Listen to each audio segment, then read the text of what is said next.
Hello and welcome. मैं हूं विशाल और आज हम पढ़ेंगे डिस्ट्रीब्यूशन लॉ और उसके लिमिटेशन एंड एप्लीकेशन। तो सबसे पहले हम देखते हैं डिस्ट्रीब्यूशन लॉ को हम पार्टीशन लॉ भी बोलते हैं। तो डिस्ट्रीब्यूशन लॉ में होता क्या है, that is Nernst provided a concept of distribution of solute और any substance between two immiscible liquid. तो इस कॉन्सेप्ट को डिस्ट्रीब्यूशन कॉन्सेप्ट को नंस ने प्रोवाइड किया था, तो ये नंस डिस्ट्रीब्यूशन इक्वेशन भी कहलाता है या नंस डिस्ट्रीब्यूशन लॉ भी कहलाता है। तो उन्होंने ये कॉन्सेप्ट प्रोवाइड किया और उन्होंने कहा कि जो डिस्ट्रीब्यूशन होता है टू इमिसिबल लिक्विड में, तो वो एक कांस्टेंट कॉन्सेंट्रेशन तक ही होता है, जिसको हम KD से रिप्रेजेंट करते हैं, जो डिस्ट्रीब्यूशन कोफिशिएंट कहलाता है। फॉर एग्जाम्पल, यदि दो इमिसिबल हम लिक्विड लेते हैं, जैसे कि आपका बेंजीन और वाटर, यदि हम उसमें आयोडीन को ऐड करते हैं एज अ सॉल्यूट, तो there is a need to add the iodine, or iodine will start distributing between that two immiscible liquid, and the iodine will start distributing till the equilibrium will reach. At the equilibrium there will be no extra concentration will added to the one or second component. For example, there is a component A and component B. दो component है A and B. C1 is the concentration of solute in component A and C2 is the concentration in component B.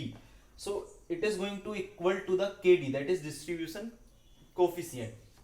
तो limitations क्या है distribution law के, कि dilute solution, जो आपका solution है डाइल्यूट सॉल्यूशन होना चाहिए, हैवी या कॉन्सेंट्रेटेड सॉल्यूशन में इसको हम परफॉर्म नहीं कर सकते। Constant temperature, there is need to maintain the constant temperature. If there would be the modification in the temperature, there will be the deviations from the distribution law. Same molecular state means when the solute is distributing in a two different component, there would be no molecular change in the solute.